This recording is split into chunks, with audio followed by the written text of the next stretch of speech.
Le Real Madrid a perdu Ferland Mendy sur blessure lors du match contre l'Espagnol Barcelone ce dimanche soir, alors que le Real Madrid effectue un premier déplacement en Catalogne à une semaine du Clasico. Pour affronter l'Espagnol Barcelone, les Mérengues ont perdu Ferland Mendy sur blessure en début de match. L'international français semble s'être blessé en haut de la cuisse après un sprint. Il a ensuite été remplacé par Fran Garcia, 14e.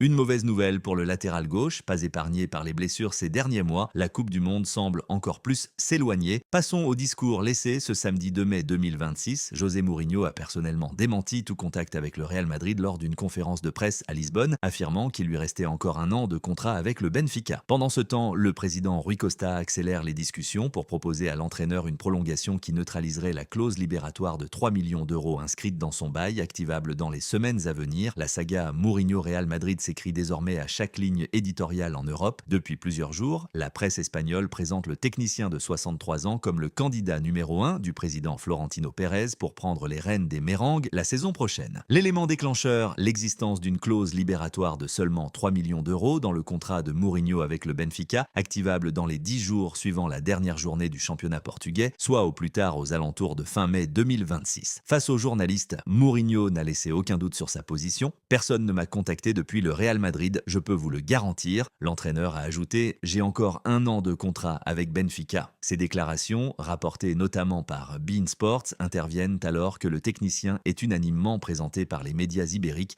comme la cible prioritaire du président madrilène. Mourinho s'est exprimé à la veille du match contre Braga dans un contexte où chaque déclaration prend une résonance particulière. Selon plusieurs sources, dont le journaliste Ramon Alvarez, le Real Madrid a bien été informé du montant de la clause libératoire, mais hésiterait à l'activer de façon unilatérale. Le club madrilène préférerait une sortie consensuelle, ce qui explique l'absence de discussions officielles entre les deux parties. La prudence est de mise. Activer une clause sans accord préalable du coach concerné serait inédit pour un club de cette envergure. C'est officiel. L'Inter Milan est sacrée championne d'Italie 2025/26 grâce à leur victoire face à Parme 2-0 ce dimanche soir. Dans le cadre de la 35e journée de championnat, les Nerazzurri sont assurés de terminer en tête de la Serie A. Le club lombard remporte ainsi son 21e championnat d'Italie, 2 saisons après son dernier sacre. Longtemps au coude à coude avec le champion en titre, le Napoli, et le grand rival de toujours, l'AC Milan, l'Inter s'est échappé grâce à une seconde partie de saison exceptionnelle, ne concédant qu'une seule défaite en Serie A en 2026. Christian Chivu, le coach roumain arrivé l'été dernier, remporte son premier titre majeur avec l'Inter, un sacre qui permettra d'atténuer le gros échec de la saison interiste,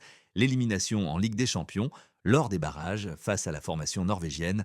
Passons en Allemagne, mené, bousculé et proche du chaos face à Heidenheim ce samedi. Le Bayern Munich a arraché un nul in extremis, 3-3. Un scénario de dingue que Vincent Kompany veut transformer en force mentale avant le choc colossal face au PSG mercredi. L'Allianz Arena a tremblé samedi après-midi. Le champion d'Allemagne a frôlé la correctionnelle face au modeste club de Heidenheim, mené 2-0 puis 3-2. Les Bavarois semblaient sans solution, englués dans une défense de fer et punis par l'efficacité adverse. Il a fallu un éclair de Michael Olise au bout du suspense pour sauver les meubles. Un simple accident de parcours, pas pour Vincent Kompany qui préfère y voir un acte fondateur plutôt que de pointer du doigt les largesses défensives. Le coach belge a choisi de mettre en avant la résilience de son groupe.